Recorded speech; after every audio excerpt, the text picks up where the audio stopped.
kışını, soğuğunu çekiyoruz. Bir de su, doğumuzun suyuna parayla su içiyoruz. Biz bunları da sökeceğiz. Bu Baraklı köyü bugüne kadar hiçbir hata yanmadı. Saat dediler, saat taktılar. Bir kişiye 300 milyon, 500 milyon ceza geldi. Su saati, sadece yazmış geldi.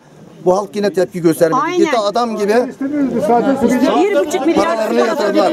Muski müdürümüz biliyor, iyi biliyor. Ama ben bugün ne günlerde? Salı.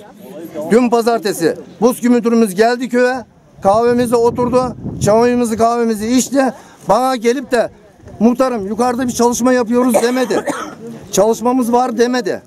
Ben onlara Muski müdürü değil abi. Belediye reisine arkadaş diye biliyordum. Reis diye değil. Ben onlara güvendim. Bu köye muhtar seçildim. Ben onlara güvendim. Büyüklerime güvendim. Köylüye güvenmedim ben. Köylü ne derse haklı. Her tepkisinde de haklı. Herkes Bu saatten sonra bu halk ne derse ben yapacağım hiçbir şey yok. Ben istifa edecek değilim.